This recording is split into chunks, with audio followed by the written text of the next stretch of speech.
சின்ன பொண்ணை காதலிச்சா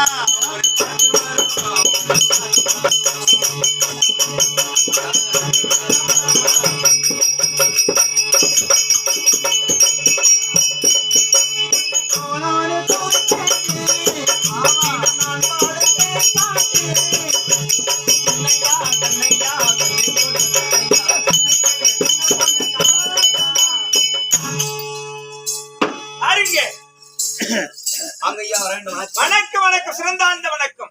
சபையின் நோக்கம் சபையின் எதிர்நோக்கம் சபையை கண்டால் ஆழ்வட்சத்திற்கு போல வந்திருக்கார் என்ற சபையுண்டாக ஆழ்வராட்டமான போது பெரிதோ பெரிது முகமோ பெரிது முகமோ ஆண்முகன் படைப்பு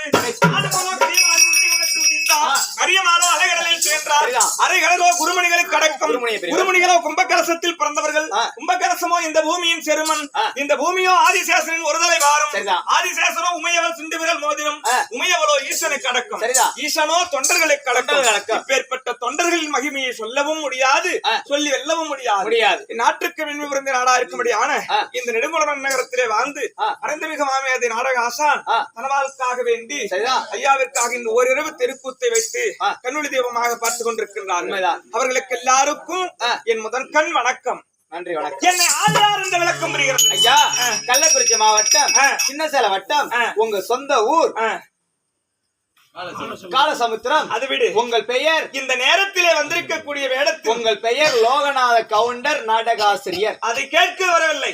தற்பார் ஆழ்வார்த்தமான போது இந்த உருவத்தோற்றத்தின் விளக்கம், இந்த உருவத்தோற்றத்தின் விளக்கத்தை சொல்லி காமித்தால் தெரிந்து விளக்கத்தை சொல்லி காமித்தால் விளக்கம்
தெளிவாக கூறுங்கள். எப்படி புரிந்தது? கொஞ்சம் பாட்டா எனக்கு புரிந்தது, வேடிக்கையாக புரிந்தது. இந்த உலகம் இருக்கிறதே, ஆமா, 56 தேசம் சொல்வார்கள். சரிதான். அங்கம், அருணம், அவந்தி, யாரம், யவனம், ஒட்டியம், காங்கேயம், காம்போதி, காஷ்மீரம், கலிங்கம், கன்னடம், குரு, குவிந்தம், கூச்சரம், கேகேயம், கொப்பளம், ஆலவியம், மங்கம், வடமதுரை, ஏல்பானம், சிரகரம், குந்தம், பப்பரம், குச்சரம், மலையாளம், குடகு, குவிந்தம். எங்களுடைய நாடோ இந்த 56 தேசத்திலேயே தலை துவங்கிய நாடு. 55 தேச ராஜாக்களுக்கும் தலைநகரமான நாடு எங்களுடைய நாடோ. வடவெண்ண டெல்லி அகஸ்தனாபுரம். என் தந்தையாகிய சந்துரு மகாராஜனுக்கும் என் தாயாகிய சத்யாவதி என்று சொல்லபடியான பகிரதி என்று சொல்லபடியான கங்கா பவானிக்கும் சேஷகுமாரனாக அவதரித்த என்னுடைய பெயரோ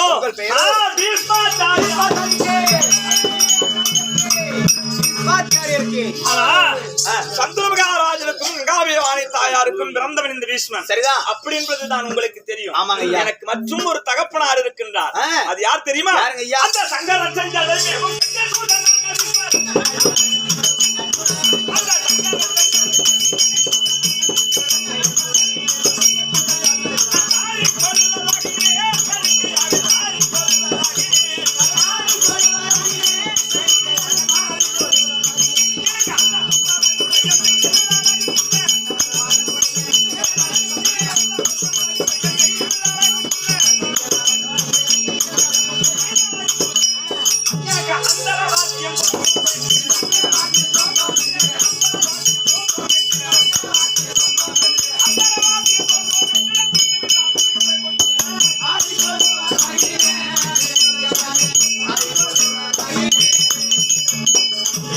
சேவகா ஐயா. அறிந்து கொண்டாயா?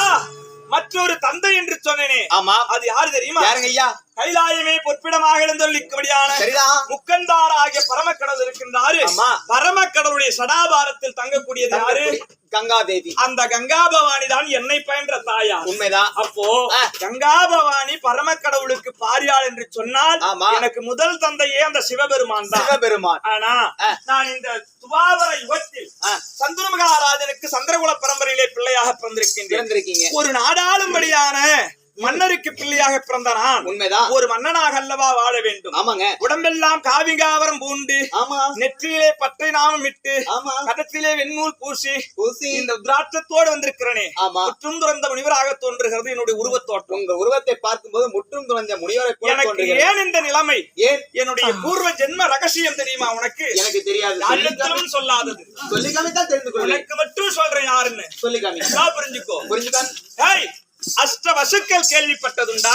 அஷ்டவசுக்கள். ஆமா, நீங்க சொல்லிதான். அந்த அஷ்டவசுக்களிலே இளையோன் நான் தான். பிரபாசம் பிரபாசம் அஷ்டவசுக்கள் இளையோன். ஆமா, பிரபாசன். நான் தான் பிரபாசன். சரிதான். அப்படி பிரபாசனாக இருந்த போது ரிஷி கூட்டங்களிலே ஒருவராக இருக்க முடியாத கௌதம மகாமுனிவருடைய ஆசிரமத்திற்கு நாங்கள் விருந்துக்கு அஷ்டவசுக்களும் சென்றிருந்தோம். சரி. அந்த நேரத்திலே கௌதம மகாமுனிவர் இடத்திலே ஒரு காமதேன் என்று சொல்லபடியான ஒரு பசு இருந்தது. சரி. அந்த பசுவினுடைய பெருமை என்ன தெரியுமா? என்ன பெருமை? அந்த நேரத்திலே கௌதம மகாமுனிவரும் ரிஷிவத்தினியாரும் எந்த நேரத்தில் எதை கேட்டாலும் இல்லை என்று வாரி வாரி வழங்கக்கூடிய ஒரு சிறப்பாம்சம் பொருந்தது காமதேனு. காமதேனு பசு. அமிர்தம் கடையும் போது கிடைத்த பொருள். அந்த காமதேனுவனுடைய அளித்த அன்ன படையில நாங்கள் உண்டிவிட்டு, சரி, எங்களுடைய மாளிகையில் எங்களுடைய இடத்திற்கு வந்த போது என் தேவியினுடைய தூண்டுதால், தேவினா என் பொண்டாட்டி, உங்கள் மனைவி, என் பொண்டாட்டி சொன்ன ஒரு வார்த்தைக்காக காமதேனு கேட்கும் போதெல்லாம் வாரி வாரி வழங்கி கொண்டிருக்கிறது. அந்த காமதேனு எனக்கு வேணும் வேணும், எப்படி ஆகிரும் நீங்க அதை எனக்கு கொண்டு வந்து கொடுங்க அப்படி என்று என்னை தூண்டுதல் செய்ய மனைவி சொல்லிவிட்டாள் என்ற ஆசைக்காக அஷ்டவசுக்களிலே இளையோன் என்போடு இருந்த 7 பேர்களையும் அழைத்துக் கொண்டு இரவோடு இரவாக கௌதமருடைய ஆசிரமத்திலே இருந்த காமதேனுவை நான் களவாடி வந்தேன். பசுவை நான் களவாடி வந்தேன். இதை ஞான திருஷ்டியால் அறிந்தார் கௌதம மகாமுனிவர். சரி. அப்ப என்ன நினைச்சாரு கௌதம மகாமுனிவர்? ஞான திருஷ்டியால் அறிந்த பிறகு மனைவி என்ற ஆசையினால் அவளுடைய தூண்டுதலால் என் காமதேனுவை களவாடிய அஷ்டவசுக்களும் நீங்கள் மண்ணில் சென்று ஒரு பெண் வயிற்றில் பிறந்து மாண்ட பிறகு மறுபடியும் அஷ்டவசுக்கள் என்ற பதவிக்கு வருவீர்கள். சரி. ஆனா இந்த காமதேனுவை களவாடியதற்கு முதல் காரணமே இளையோன் பிரபாசன். அஷ்டவசுக்கள்ல கடைசியானவன். அவன் மனைவியினுடைய ஆசையினால் தான் இந்த திருட்டு வேலையை செய்தான். அதனால துவாபர யுகத்திலே இவன் பிறக்க வேண்டும். பிறந்து மனைவி என்ற எண்ணமே இவனுக்கு இல்லாமல் மண் பெண் பொன்னாசை 3 ஆசையும் வெறுத்து படாத இன்னல்களை துவாபர யுகத்தில் அனுபவித்து பிறகுதான் அவன் வர வேண்டும் அஷ்டவசுக்கள் இடத்திலே. அப்படி என்று சாபத்தை பெற்று நாங்கள் எல்லோரும் அழுதகன் சிந்தனையோடு நடந்து வருகிற போது அந்த நேரத்திலே கங்கா பவானி எதிர்பட்டார் எங்கள் முன்னிலையில். சரி. அந்த நேரத்துல கங்கா பவானி வந்தாங்க. நாங்க அஷ்டவசுக்கள் எல்லோரும் ஒற்றுமையா போய் அவங்க பாதத்துல விழுந்தோம். முனிவரால் நாங்க சாபம் பெற்று பூலோகத்துல பிறக்க போறோம். சரி, எங்கள் சாபத்தை நீக்குவதற்கு உங்களால் ஏதாகிலும் உபாயம் செய்ய முடியுமா அப்படின்னு கேட்டோம். கேட்டீங்க. அந்த நேரத்துல கங்கா பவானி அம்மனும் ஒரு சாபத்தை பெற்று வந்து கொண்டிருந்தது. சரி, அது என்ன சாபம்? தேவர்கள் சபை கூடியது. பிரம்மா, விஷ்ணு, ருத்திரன் 3 பேர்களுமே அந்த சபைக்கு செல்வார்கள். பெண்களுக்கு இடம் கிடையாது தேவ சபையில். சரிதான். ஆனா இடமில்லாத இடத்துல கங்கா பவானி அம்மா போய் ஆண்கள் உட்கார்ற கூட்டத்துல தேவர்களுக்கு சரிசமமா ஒரு சிமாதானத்துல உட்கார்ந்தாங்க, அமர்ந்தாங்க. பெண்ணுக்கு அடக்க ஆச்சாரணம் வேண்டும். அடங்காத தன்மையினால் போய் அமர்ந்த உடனே அப்போது அந்த சபைக்கு வாயு பகவான் எழுந்தருளினான். வாயுன்னா காற்று. காற்று எழுந்தறிய உடனே இந்த கங்கா பவானியுடைய ஆடை எல்லாம் மேலே பறந்தது. ஆடை பறக்கும் போது பெண்ணுக்கு உள்ளவயம் வெளியே தெரிய பார்த்தது. சரி, பொம்பளைங்களுக்கு ஆடை பறந்துடுச்சுன்னா எப்படி இருக்கும்? ஆமாங்க ஐயா, உள்ள அவயம் வெளியே தெரியும். இது எல்லா தேவர்களும் கங்கா பவானியுடைய அவயம் வெளியே தெரிகிறது என்று 2 கண்ணால் மூடிக்கொண்டார்கள். சரி, கையெடுத்து கண்ணை மூடிட்டாங்க. ஆனா இதுதான் சமயம்னு நினைத்த வருண பகவான் மட்டும் கங்கா பவானுடைய உள்குறியை உற்று நோக்கி பார்த்து கொண்டிருக்கின்றார். இதை அறிந்தான் பிரம்மதேவன். சரி, ஏ தேவர்களே, கங்கா பவானி, வருண பகவானி, தேவர்களில் ஒருவர் நீங்கள் இந்த குற்றத்தை செய்யத்தகாது. சரி, உங்களுக்கு காமத்தின் மீது சிந்தனை மேலிட்டு விட்டது. உங்கள் காமத்தை தீர்ப்பதற்கு இந்த இடம் முறையானது கிடையாது. சுபாபர யுகத்தில் வருண பகவான் சந்துரு மகாராஜனாகவும் நீ பகிரதியாகவும் பிறந்து ஒருவரோடு ஒருவர் உங்கள் காம இச்சையை தீர்த்து அப்போது இங்க தேவலோகம் வாங்க. சரி, அப்படி என்று சாபத்தை கொடுத்தார். அந்த சாபத்தை பெற்று கங்கா பவானி அம்மா வருகிற போது நாங்கள் அஷ்டவசுக்கள் எதிர்பட்டு பாதத்திலே விழுந்து வணங்கிய உடனே, எப்ப அஷ்டவசுக்களே, நான் பூலோகத்திலே சந்துரு மகாராஜனுக்கு மனைவியாக போகின்றேன். சந்துரு மகாராஜனை திருமணம் செய்து என் வயிற்றில் நீங்கள் குழந்தையாக பிறந்தால் உங்களை பிறந்த உடனேயே இறக்க செய்து உங்களை மோட்சமடைய உங்கள் அஷ்டவசுக்கள் என்ற பதவி உங்களுக்கு நான் கொடுக்கிறேன் அப்படி என்று சொல்லி சத்தியத்தை கொடுத்து விட்டு பூலோகம் சென்று சந்துரு மகாராஜனை மணந்து என் தாயார் தந்தையார் சந்துரு மகாராஜனோடு சேர்ந்து கூடி குழந்து ஒரே ஒரு பிள்ளையை பயன்படுப்பது. அந்த பிள்ளையை இரவு 12 நாளிகைக்கு எவருக்குமே தெரியாமல் பிறந்த ரத்த காயம் காயாமலேயே குழந்தையை காலை பிடிச்சு நேரா தூக்கிட்டு போய் ஆற்றங்கரையிலே வீசி எறிந்து அந்த குழந்தையை கொன்று விடுவது. சரி, ஒரு குழந்தை 1, 2, 3, 4, 5, 6 பிள்ளைகளை பெற்று 6 பிள்ளைகளையும் ஆற்றிலே போட்டு என் தாயார் கொன்று விட்டார். சரி, அவர்களுக்கு நல்ல மோட்சம் கொடுத்து அஷ்டவசுக்கள் என்ற இடத்திற்கு போயிட்டாங்க. சரி, கடைசியா 7 பிள்ளையும் போக 8வது பிள்ளையாக நான் பிறந்தேன் கங்கா பவானியின் தாய் வயிற்றில். சரி, நான் பிறக்கும் போது என்னை எடுத்து ஆற்றிலே வீசிவிடலாம் என்று என் தாயார் சென்றார். அப்ப எங்க அப்பா சந்துரு மகாராஜன் வழிமறித்தார். பெண்ணே கங்கா பவானி, ஏதோ உன் மீது உண்டான மோகத்தினால் நீ எதை செய்தாலும் நான் தடுக்க மாட்டேன்னு சொல்லி அன்னைக்கு நான் கல்யாணம் பண்ணும் போது சத்தியம் கொடுத்தேன். உண்மைதான். ஆனா ஒரு பிள்ளை பேர் பெறுவதுதானே ஒரு மனிதனுக்கு பெரிய கடமை. உண்மைதான். 7 பிள்ளையை எடுத்து சென்று ஆற்றில் எறிந்தாய். நான் உன்னை வேண்டான்னு தடுக்கவில்லை. இந்த 8வது பிள்ளையாகிலும் எனக்கு பேர் சொல்ல வேண்டும் அப்படின்னு எங்க அம்மாவை எங்க அப்பா தடுத்தார். சரி, அப்போது எங்க அம்மா பார்த்தாங்க, ஏ சந்துரு மகாராஜா, உன்னை திருமணம் செய்யும் போது உனக்கு நான் உன்னிடத்திலே ஒரு சத்தியம் வாங்கியிருக்கிறேன். நான் செய்யும்படியான செய்கை எதுவாயினும் என்னை ஏன்னு நீ கேட்க கூடாது. எப்போது ஏன்னு கேட்கறியோ அப்போது உன்னை விட்டு நான் போயிடுவேன்.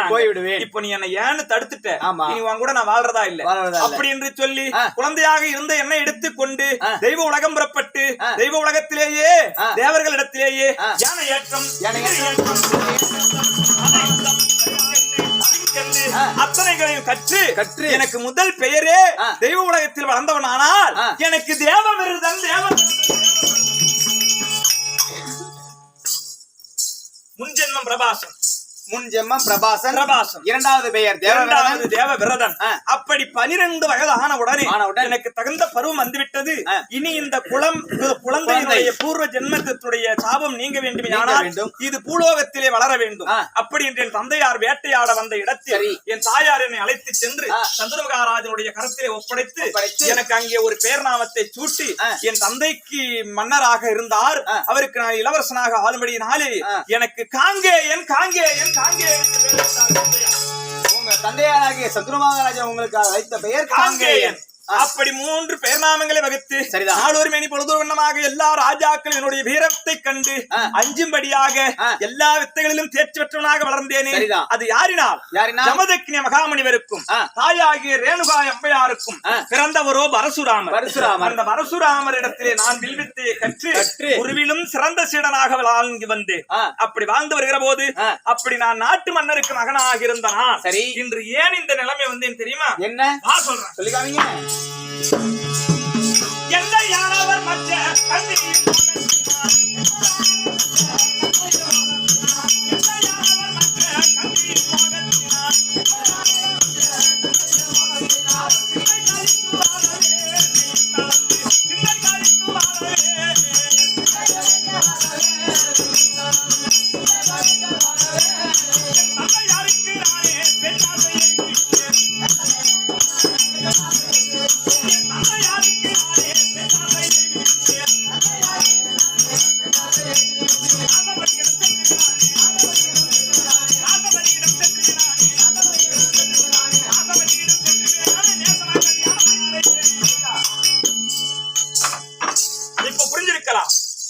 என் தந்தையானவர் மச்சக்கந்தியின் மோகத்தினால் மச்சக்கந்தியின் மோகத்தினால் மெலிந்து மனமும் வாட மெய்யும் சிலிர்ந்து சரி தந்தையாருக்கு நானே மண்ணில் பெண் ஆசையை விடுத்தேன்.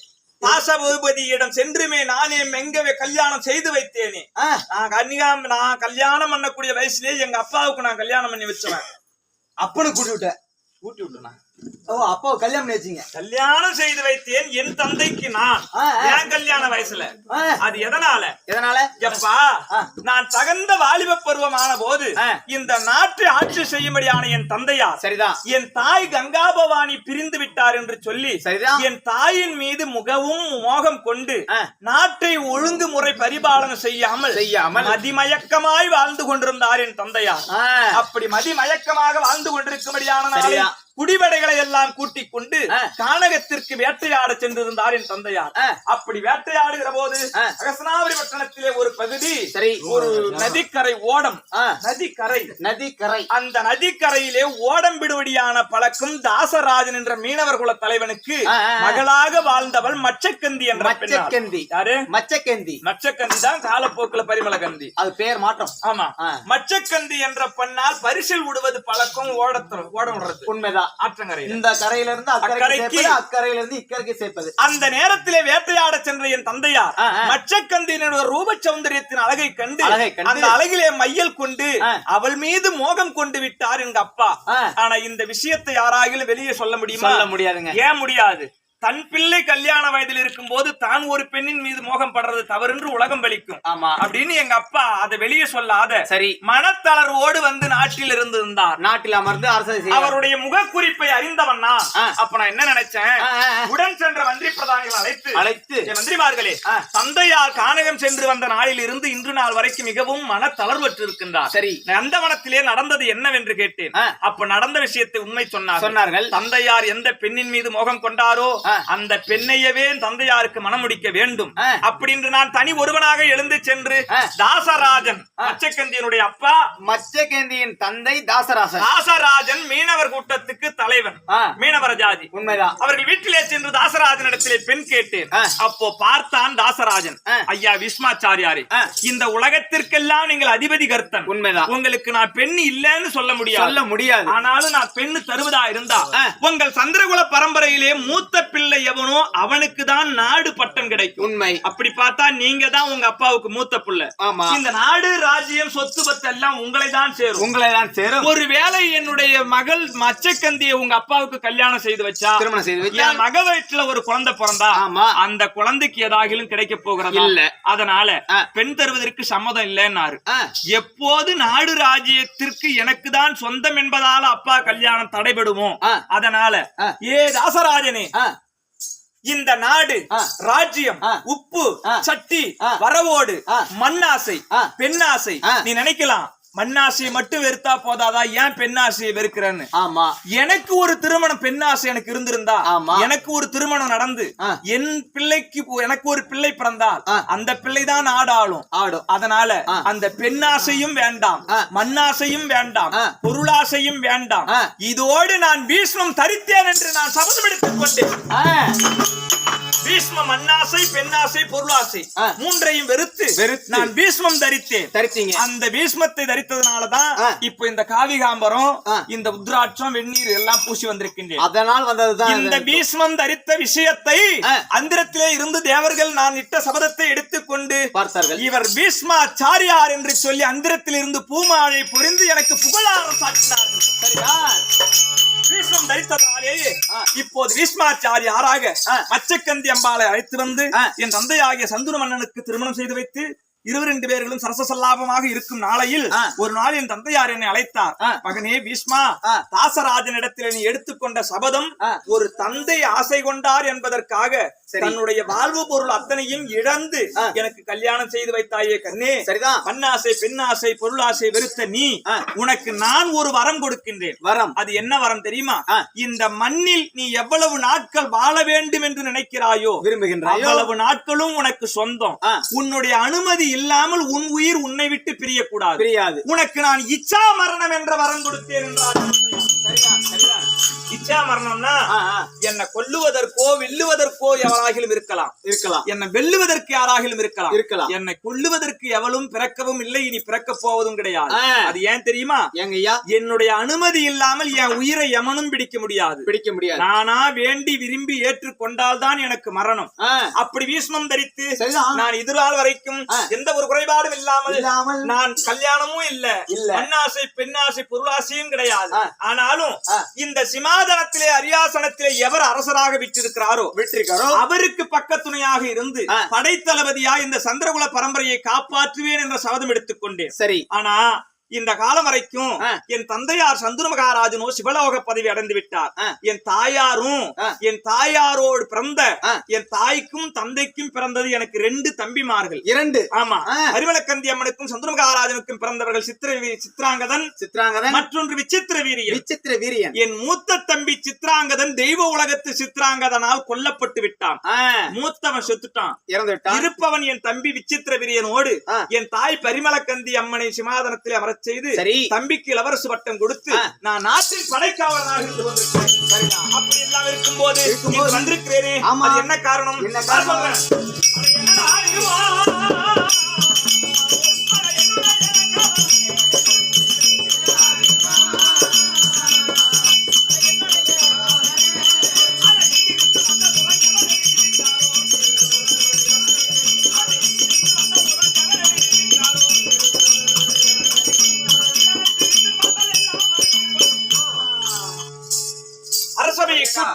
அமர்ந்திருக்கும்படியான வேளையில் உண்மைதான் அது பார்த்தாயா, ஏதோ ஒரு அது என்னன்னு எடுத்துட்டு பாக்கலாம். இந்த பாக்குறேங்க